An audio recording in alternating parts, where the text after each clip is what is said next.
The weather. The pulse of our planet. Large tornado in progress. Capable of catastrophic destruction. Severe thunderstorm warning. Leaving landscapes in total ruin. Totally mash up, everything flattened. As global temperatures rise, the weather is spiraling out of control. Oh, shoot! With shocking up-close footage. We had 24-foot dumpsters rolling by. Oh, shoot! I'm losing it. My trailer's going. From the front line of fear. This might be the last time I'm in my house. Tornado! I got sucked out feet first. Felt myself hit the ground. Our island is in trouble. We meet the people who have stared death in the face. Oh, dear God. All I could hear was run, run, run. And miraculously survived. Look at that! The world's deadliest weather.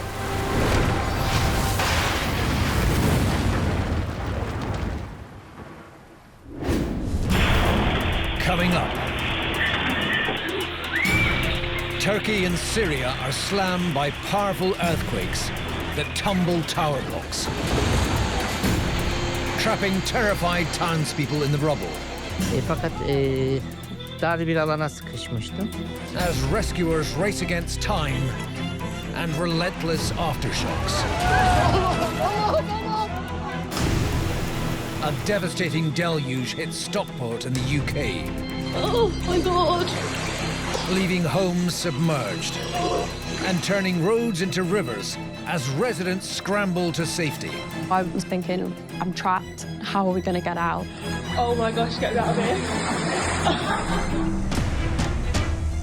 A vicious volcano in Vanuatu in the South Pacific. And it's so violent, the most violent I've ever seen it. Showers visitors with molten rock from the lava lake at the crater's core. I thought it was going to melt through everything that I was wearing, through my skin, through my bones. And in Queensland, Australia, a ferocious lightning storm causes a wildfire that blazes out of control, triggering an emergency evacuation. The main road was already on fire.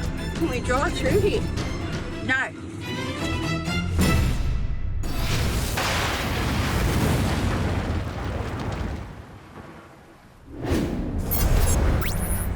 Located in the southernmost area of Turkey is the province of Hatay on the Mediterranean coast. Two major fault lines meet in the area, the East Anatolian and a series of faults known as the Dead Sea Transform.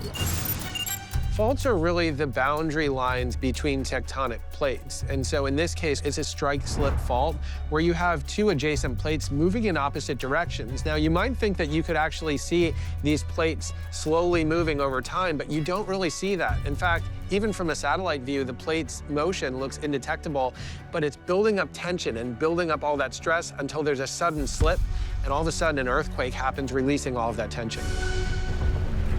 February 6th, 2023. Two major earthquakes strike 10 different cities across southeast Turkey and Syria, demolishing 850,000 buildings and causing catastrophic carnage across an area the size of 14,000 soccer fields. Hatay is one of the areas worst affected. Thousands of people tragically lose their lives, and hundreds more are trapped in the rubble.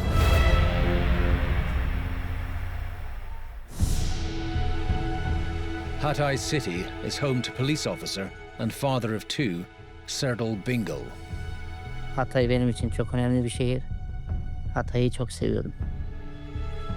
Genellikle ülkemiz fay hattı üzerine kurulu olduğu için maalesef artık depremle iç içe yaşıyoruz biz.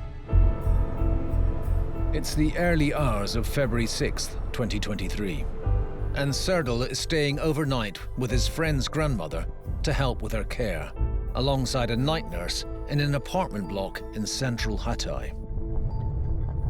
At just after 4 a.m., a major earthquake strikes the city.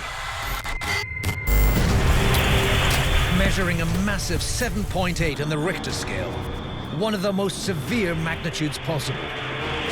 The ground shakes violently for a minute and a half, inflicting unsustainable damage to the building's foundations.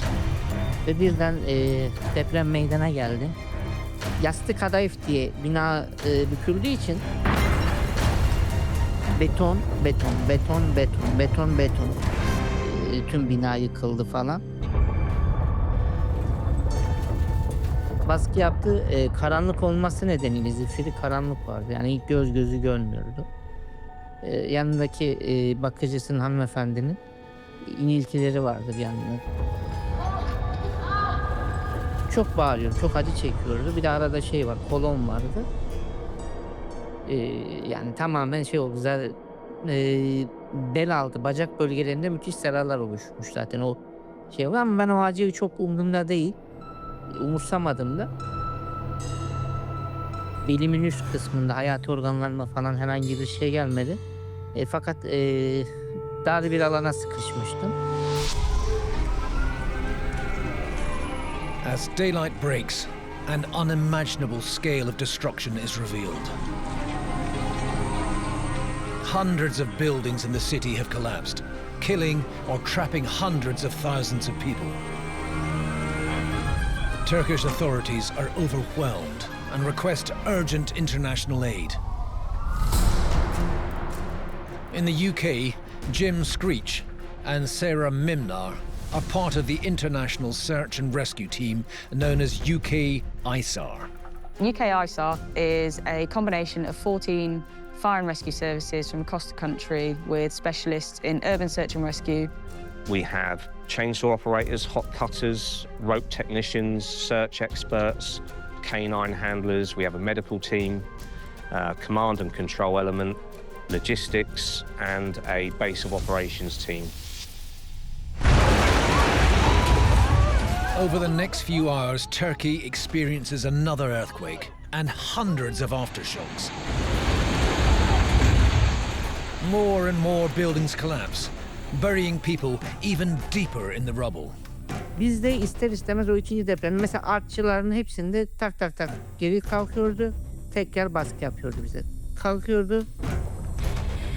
O depremde yanılmıyorsam ayağıma bir demir saplanmış oldu.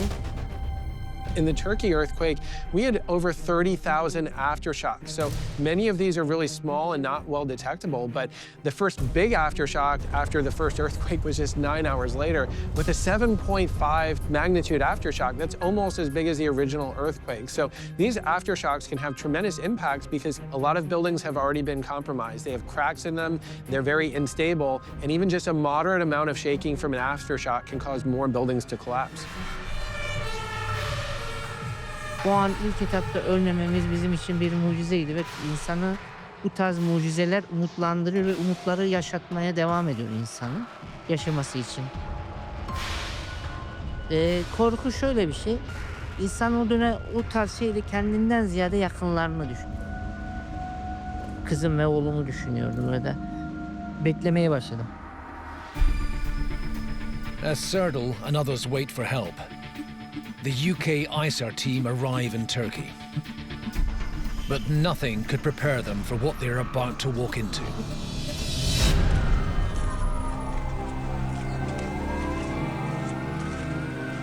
It was complete devastation. It's almost apocalyptic. The roads were all buckled, you know, there was no power. It was complete chaos. I don't think anybody can prepare themselves to witness a humanitarian and natural disaster. It's something on another scale. We tried to access via coach, but there was buildings in the road. There was no real access points, so we did a lot of it by foot. There was an incredible amount of displaced people, and we had to find a way to classify whether somewhere needed a longer search or a shorter search. The team get to work digging through the rubble, assisted by trained search dogs. Our search dogs were incredible. Within 3 hours, the dog started barking. As soon as we started to investigate what's going on, remember the public went, "There's someone in there, I can hear them." We managed to find a way to remove as much debris as possible when it was about 15 metres into this collapsed structure. I was the tiniest person, so I was right at the end of the tunnel, and managed to uncover what I thought was a deceased person, who then started talking to me. All I could see was the crown of her head. Our entire focus is on finding survivable voids, and that was a survivable void, and she'd managed to survive through this period of time, and this was day 3. So she had been entombed for over 72 hours, face down in rubble. Then it took about probably an hour and a half, and we managed to bring her out.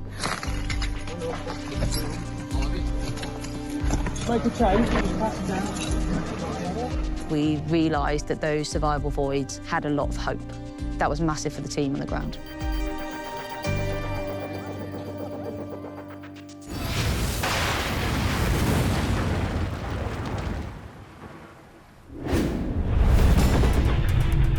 Earthquakes often come with little to no warning, making them extremely dangerous and impossible to prepare for. October 2019, the Philippines.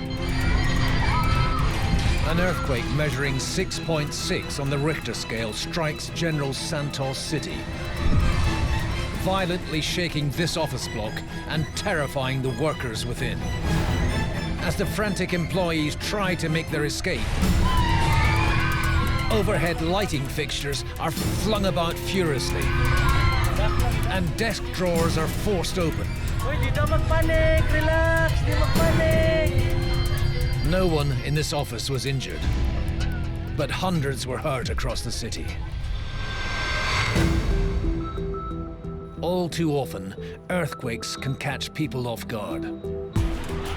On New Year's Day in 2024, a 7.6 magnitude earthquake hits Ishikawa in Japan, suddenly shocking these shoppers as they make their way around the mall. The stock flies off the shelves, and the indoor sprinklers are activated, drenching everyone and everything inside. As families flee for safety, they're left reeling by the earth-shaking event they've just experienced.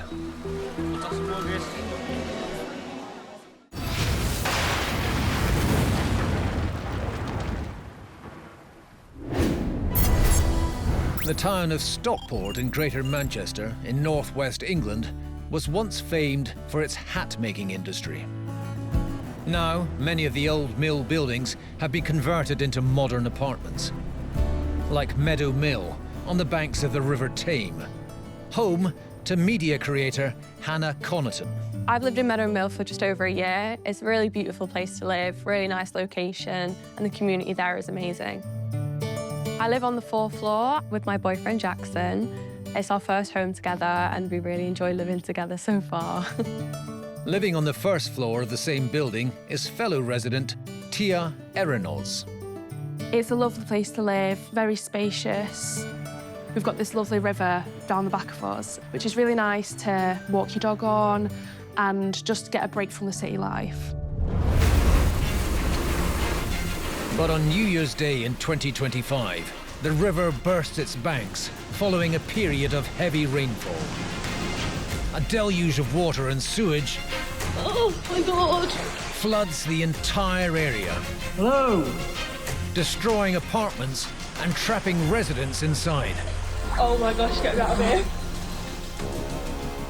Flash floods can occur very rapidly, so it's very easy to get caught out. 1 minute you look out the window, it's just raining a bit hard, but if that rain intensifies and keeps going, even for just 30 minutes to an hour, if the conditions are right on the ground, then that can turn into a river outside your window very quickly, and that can move cars, as well as be very dangerous for anyone out caught in that rainfall, washing people away very rapidly indeed, generating a lot of mud as well that gets caught up, blocking drains and exacerbating the flood.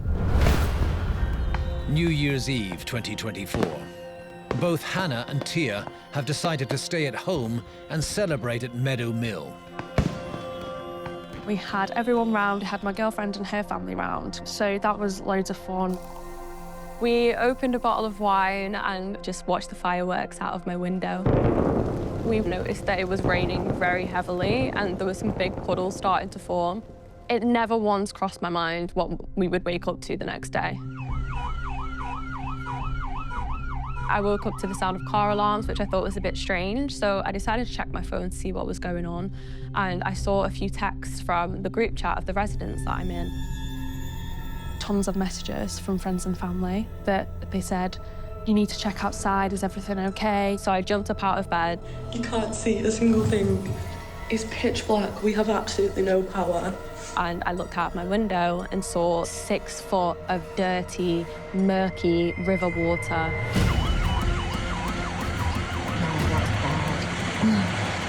I was in shock. I really didn't know what to think. I was just baffled that my home was now in a lake. My car's underwater. That water was really close to our window and seconds away from getting in.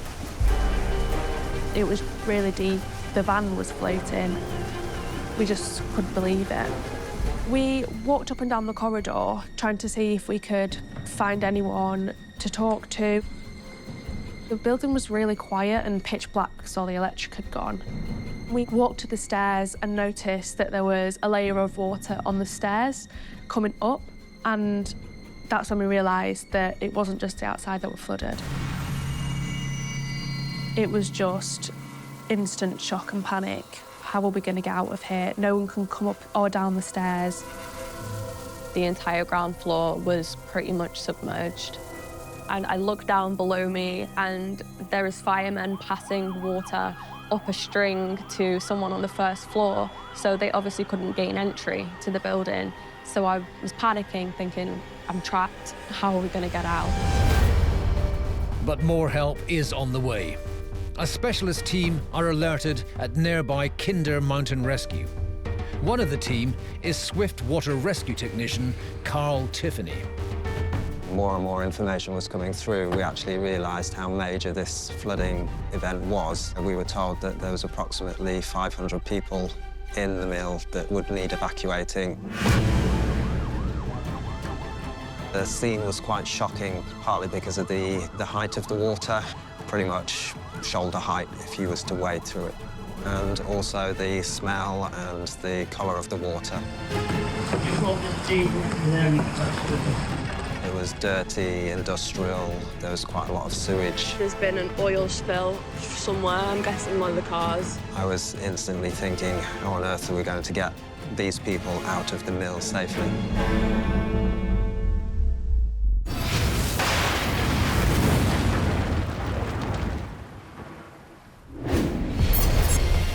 Deep in the South Pacific Ocean lies the nation of Vanuatu, consisting of approximately 83 islands and several active volcanoes. One of them, known as Ambrim, is visited on December 2014 by a team of scientists and geologists, including photojournalist and volcano expert Brad White. I was part of an expedition that included a scientist who was looking at the microbiomes of what could live inside volcanoes and where could early life have come from. So my role at that time was to look after the scientist, to get him inside the volcano and make sure that it was safe, and then to get him back out. Okay. It takes nearly 2 hours for Brad and the scientists to make the descent into the lowest rim of one of the volcano's craters, known as Marum, where the molten rock is bubbling at over 1,200 degrees centigrade. It's a journey Brad does often, but this time he spots something unusual about the lava. That particular expedition, I noticed that it was so much more vigorous. The level of that lava was a lot higher. At times, it was bursting out from the vent. And it's so violent, the most violent I've ever seen it. It almost had more energy. Keen to capture the volcanic activity on camera, Brad sets up his equipment near the crater's edge. I moved the camera, got it set up so that I could catch part of that crater. It was rumbling away, extremely loud. And even though my spidey sense was telling me I should stay a bit further away from it, you just get drawn to it. Closer and closer. It's very, very hypnotizing. It's my 14th visit here, and it's the most active I've ever seen it. I want to minimize my time down here, because quite frankly, I'm myself. I was quite excited at the shots that I was getting. It just went up, and I went down. The energy just shot out and over me.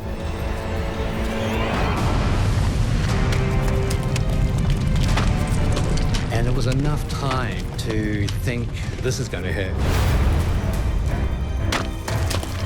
What my fear was, in those milliseconds, was I was going to have a large amount of 1200 degree lava burn through me and just melt through everything that I was wearing, through my skin, through my bone. I thought it was going to be extremely painful, extremely damaging. I was only hit by a few small spatters that came down. And in that moment, I was just waiting for that searing heat and that searing pain to kick in, which didn't come. Miraculously, the majority of the lava flies straight over Brad's head, missing him entirely and saving him from serious injury. That was probably my closest call ever to being completely covered in lava bombs. There was a bit that just touched me on my hand. You missed the extremely violent splatter that went over my head. I do count myself very, very lucky that I was in the right spot and it shot over me. Brad's lucky escape is enough to make him consider stopping his volcanic expeditions altogether. I think it was my loved ones that really convinced me to sort of give it up. I do have a family, people that love me dearly, and I could have put them in a position of something quite unimaginable. I got very, very close to Mother Nature at that time, and it actually brought me closer to respecting her a lot more.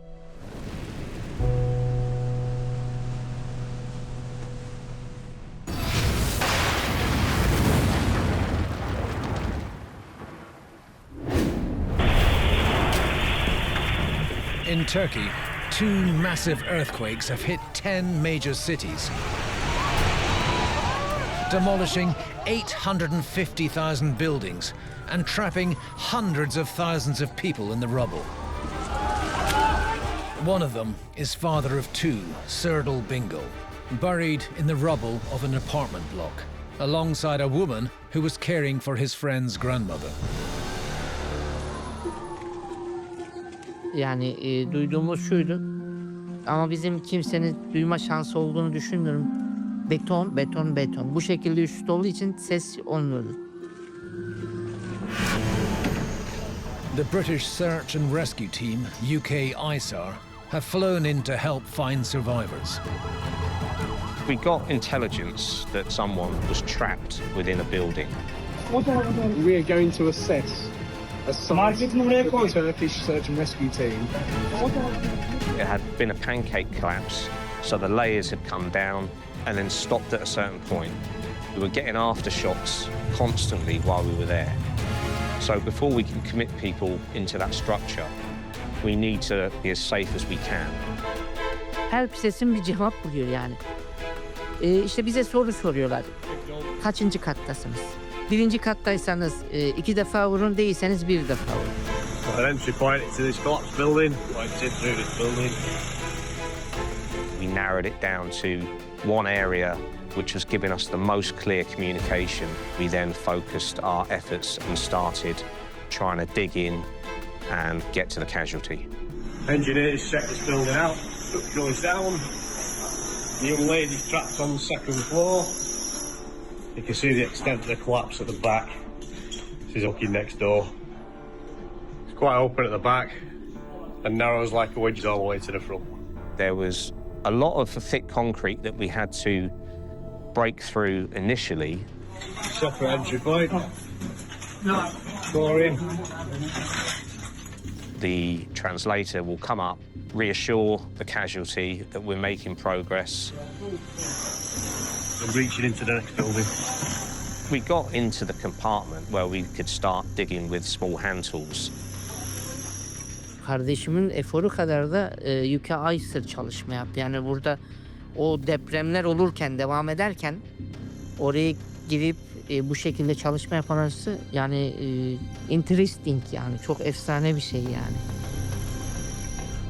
We ended up having to take the rubble away and throw it down a lift shaft, you know, and then that's how things went for the next 10 hours. They were 12 hours into the rescue, and then we came on as the next rotation and worked through the night. So we were breaching on heavy braking tools, and then the tunnel got too small. So we were then using hand tools and hands to try and grab as much out as we could. The team had been digging for 14 long hours when they managed to uncover the woman buried alongside Serdal. She was heavily dehydrated, hypothermic because of the temperature drop overnight.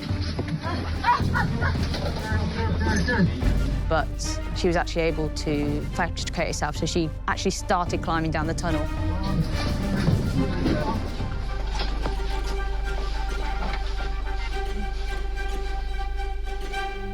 It then also came to light that there was a second casualty alive in there. And that was Serdal. Şimdi şöyle bir kısmı yani yarı baygınım, yarı ayıkıyorum, yarı kendime geldiğimde ben olayın farkına varıyorum. Tamam biz kurtuluyoruz. Serdal may have been found, but it quickly becomes apparent that getting him out won't be easy. When we got into Serdal, the actual structure around it was quite unsafe. Hello. Assalamu. Is it okay? So once we continued to progress, we realised that actually his legs were trapped.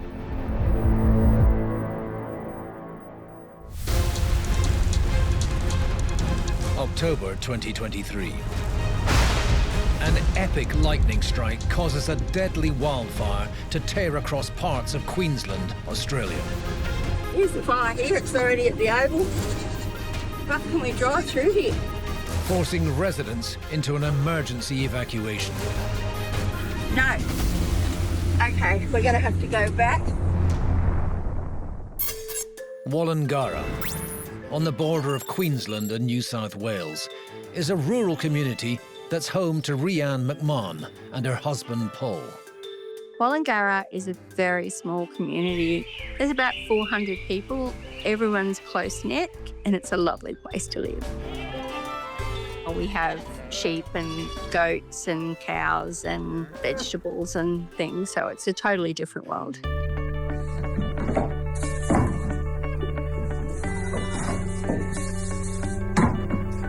Our animals mean the world to us. Come on, baby. Come upstairs. Hey. Yeah, they've all got names and little personalities, and it's like people that own dogs and cats, you know, they just love them.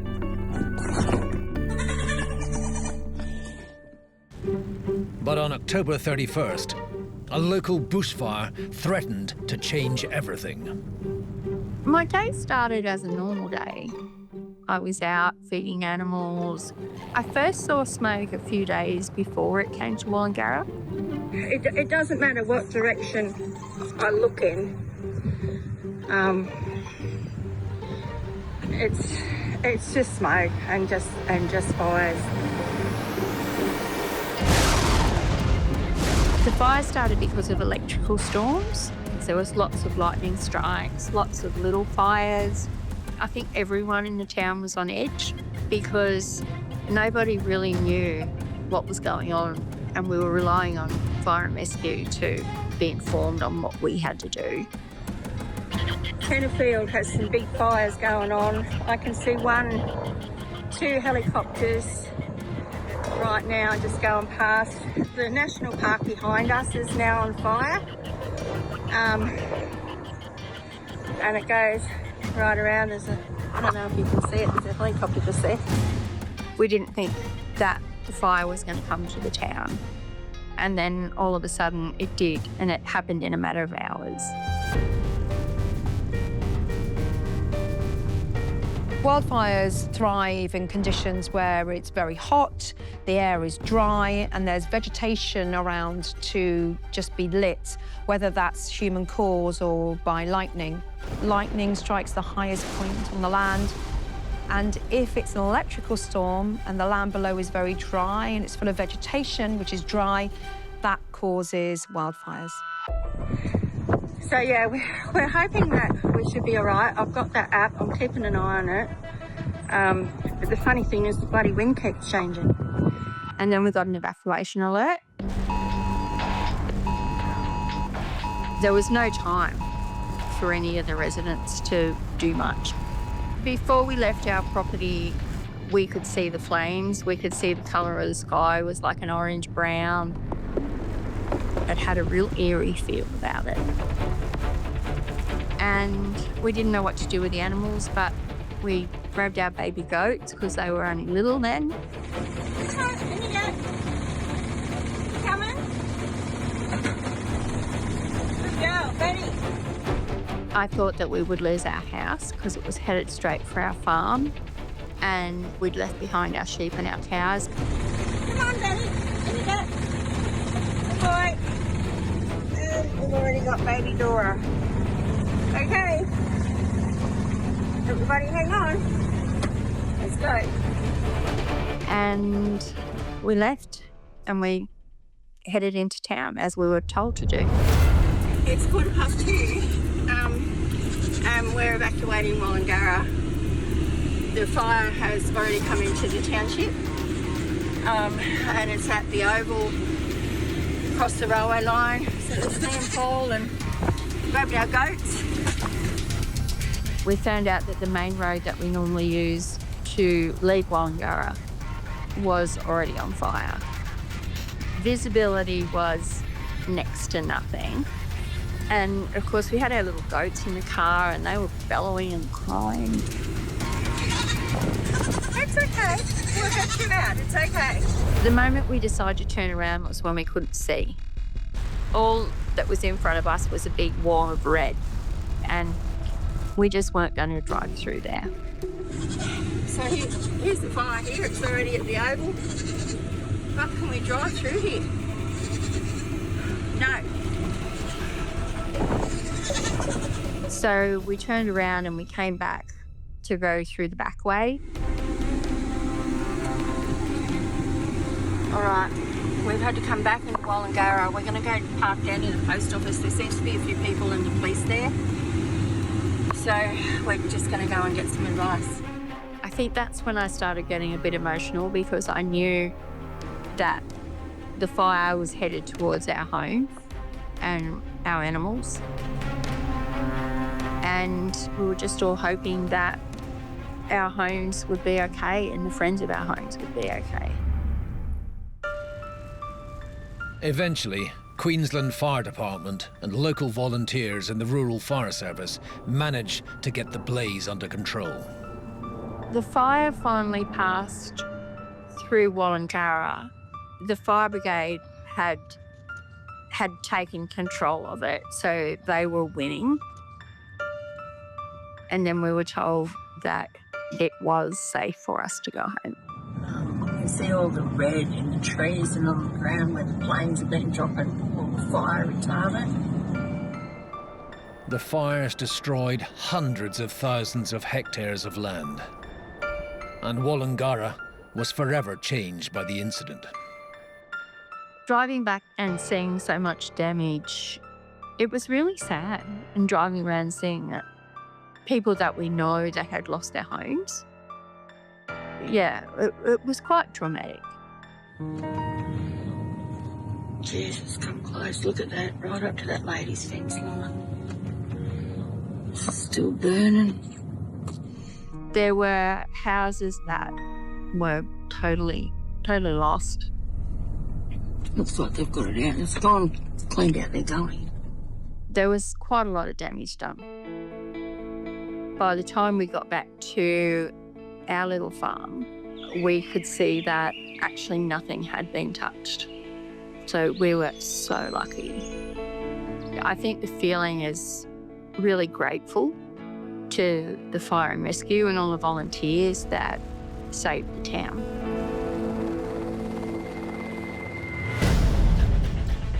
Stockport in the UK. Happy New Year, guys. Floodwater is still rising after a month's worth of rain fell overnight on New Year's Eve, causing the River Tame to burst its banks and engulf the nearby apartment complex of Meadow Mill. Oh my God! Tia Eranos is trapped on the first floor, where the water level is just inches away. That water was seconds away from getting in. The panic set in that when are we going to get out of here? Hannah Connaughton is in her apartment on the 4th floor with her boyfriend and dogs. So I realised we've got no water, we've got no power. So we can see for now, but when it goes dark...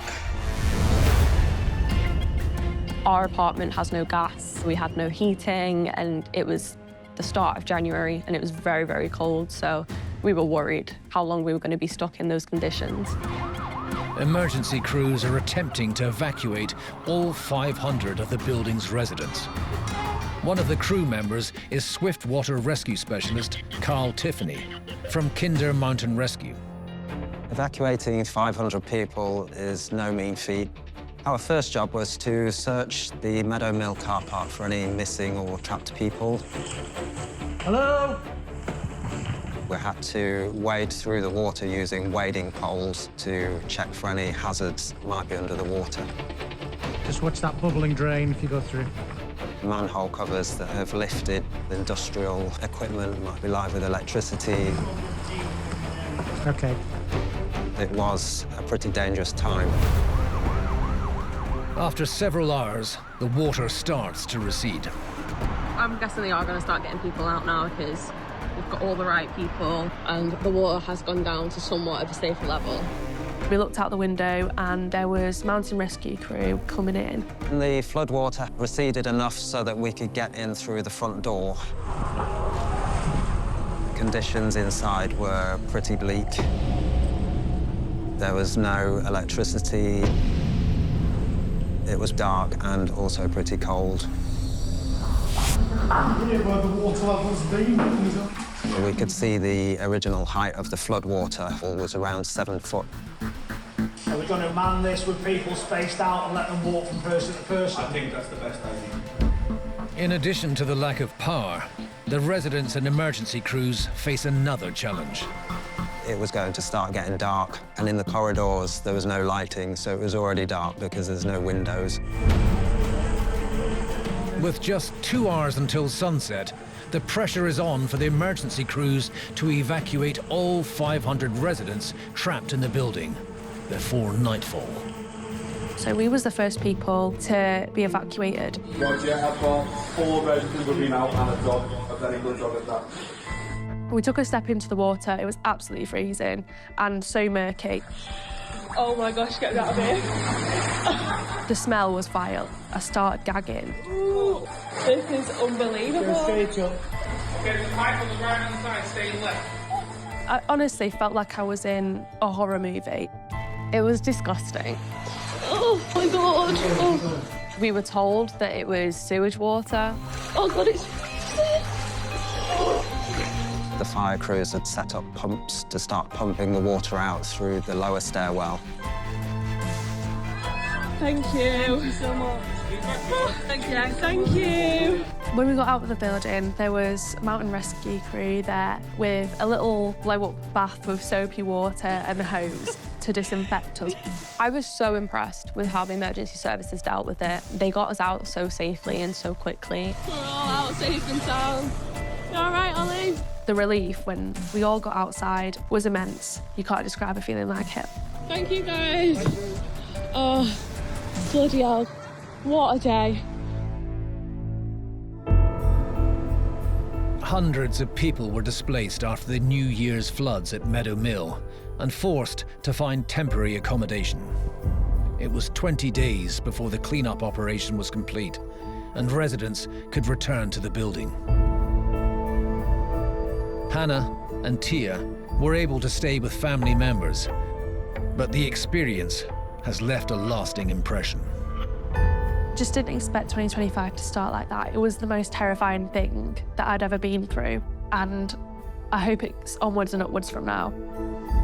I always assumed that England was safe from natural disasters, so it was a harsh reminder that we're just tiny little people on a really big, powerful earth, and we must respect it.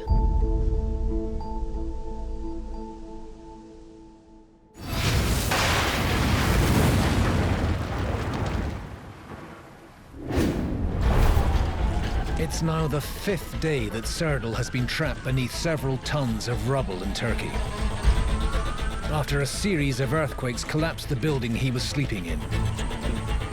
Quite open at the back and narrows like a wedge all the way to the front.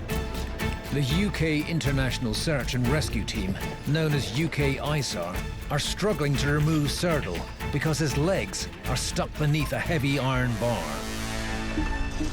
Hello. The doctor.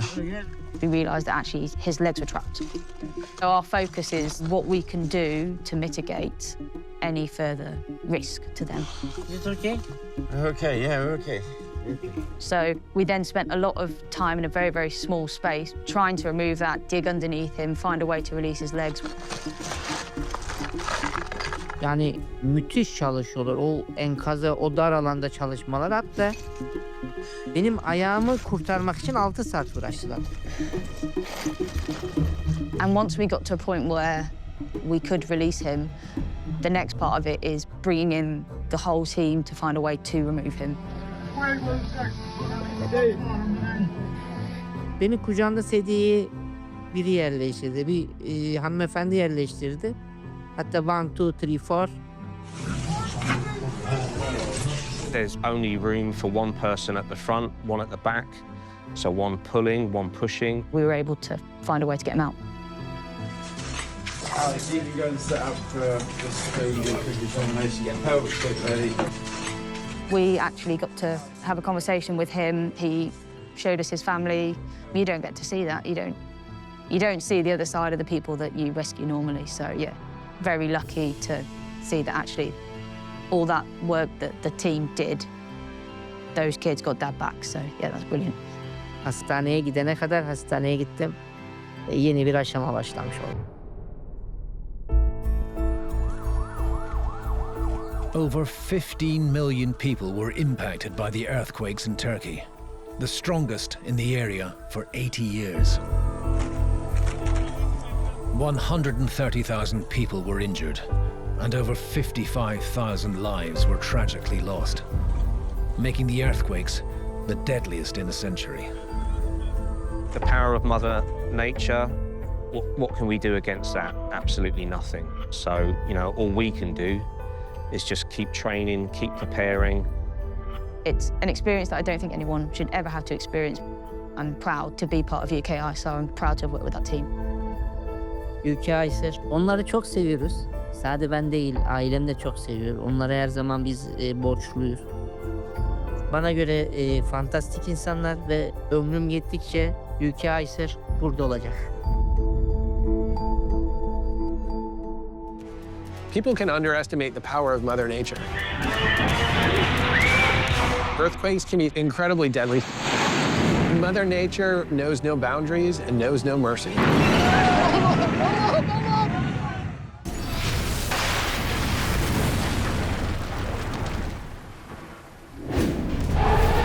The weather. Tornado, stay low! The pulse of the earth. And an uncontrollable force. Our island is in trouble! As global temperatures rise, It's my real last time I'm in my house. the weather is getting more extreme. It's an unstoppable force. And even more catastrophic.